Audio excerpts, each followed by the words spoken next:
Le saké, ça se produit essentiellement en 3 étapes. C'est pas simplement la fermentation qui produit l'alcool, mais avant qu'on puisse faire la fermentation, il y a des étapes qui sont extrêmement importantes, qui correspondent grosso modo à la préparation du riz. Je vous ai montré les champs et je vais revenir un petit peu en détail sur cette préparation. Ensuite, il y a bien sûr toutes les opérations de fermentation.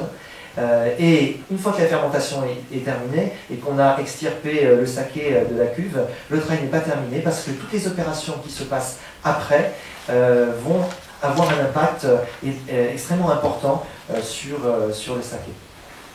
On va pouvoir faire certaines, ne pas faire d'autres, et c'est ce qui va donner différents types de saké. Les raisins, on les prépare généralement pour le saké à partir du mois de mars, mais on peut commencer à planter avril, j'ai dit mars, je veux dire avril, mais parfois ça peut aller jusqu'au mois de juin. Ensuite on récolte bien sûr pendant l'été, la récolte est souvent un petit peu plus tardive, donc à partir de septembre bien sûr, mais jusqu'en octobre. Ici sur la photo en bas à droite, je ne sais pas si on me reconnaît, mais c'est M. Massouda et moi-même, comme il disait, je lui ai rendu visite, il m'a invité pour le Inekali, qui est la coupe. Alors on n'a pas tout coupé à la main, vous voyez, il y a des machines aussi qui aident un petit peu.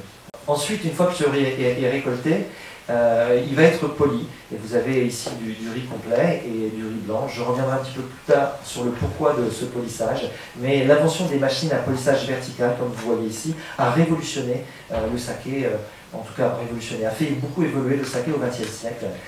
Une fois que ce riz a été poli, bien sûr, il reste un petit peu de poudre à l'extérieur, donc on va le rincer. Vous voyez, chacun a son style un petit peu, au jet d'eau, dans le bac, en bois, en zinc, en plastique maintenant. Et opération extrêmement importante, à chaque fois que je visite des maisons de saké, je leur demande toujours, mais c'est quoi le plus important? J'entends toujours, c'est ça, et après je leur dis, ils me parlent d'une autre opération, ils me disent non, c'est celle-là la plus importante, et la suivante, non, c'est celle-là. Donc toutes les opérations sont extrêmement importantes. Mais très souvent, ce que j'entends, c'est que l'opération de trempage, et vous voyez ici, on est en dessous du mont Fuji, effectivement la préfecture Shizuoka, et ce monsieur, lui, il va réhumidifier le riz, et il le mesure à la main. Il y a des gens, ils vont le peser, parce qu'en fait, le riz qu'on a fait polir, il a séché, et avant de le cuire, on veut le réhumidifier. Et ce sont des opérations sur les saké haut de gamme qui sont faites à la main et à la seconde près. Vous voyez ici, c'est la maman du monsieur. Et tous les jours, parce qu'il suffit que l'air soit un peu plus humide, qu'il fasse plus chaud, plus froid, il faut le recalculer. Si on a pris des riz avec des taux de polissage différents, donc ce sont des opérations extrêmement qui s'apparaissent simples, simplement humidifier, réhydrater un petit peu le riz, mais c'est une opération fondamentale. Après, le riz va être cuit à la vapeur, donc ici, différentes manières.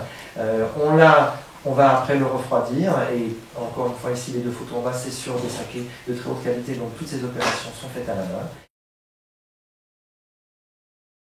Une fois qu'on a fait ces opérations, arrive le moment fatidique où on va vraiment commencer le travail de la préparation du saké. Et là encore, c'est en 3 parties.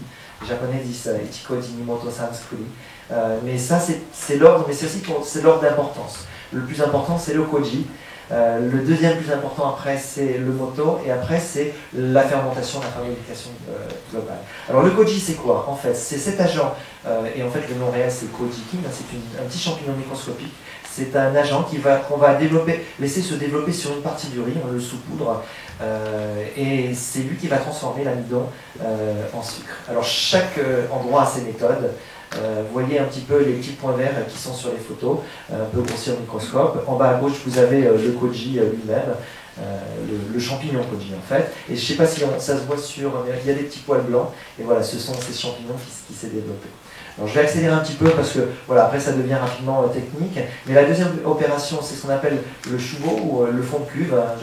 Je l'ai appelé moto avant, c'est le même terme.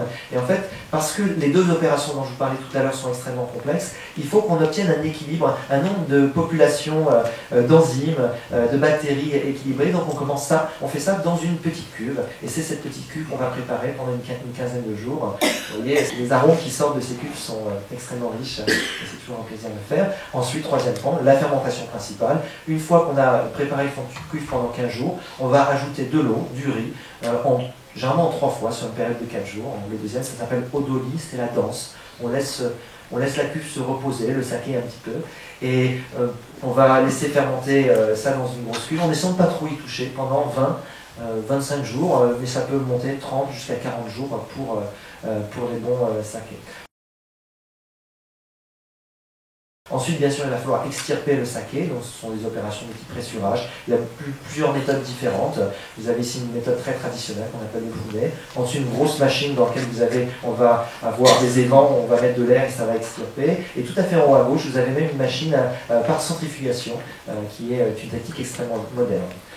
On n'a pas fini, comme je vous disais, une fois qu'on a extirpé le saké, parce qu'on va faire une autre filtration à base de charbon actif pour affiner un petit peu. Ensuite, on va le pasteuriser. Il faut savoir que les Japonais, plus de 300 ans avant M. Pasteur, avaient déjà compris et utilisé le principe de la pasteurisation. Et ensuite, il y a une phase de maturation. On peut le livrer quasiment tout de suite, hein, mais généralement, on va le laisser reposer pendant 2 mois minimum. La moyenne, c'est plutôt 6 mois. Ça peut aller jusqu'à 2 ans, 3 ans, même pour certains sakés. Ensuite, on le met en bouteille et on va généralement effectuer une deuxième pasteurisation. Ici, elle est faite en bouteille. Vous voyez, ce sont des douches d'eau chaude. Une fois que les bouteilles passent sous un petit bain. Dans le cas des sakés encore de très haute qualité, vous voyez, tous les petits papiers, tous les petits nœuds sont faits complètement à la main.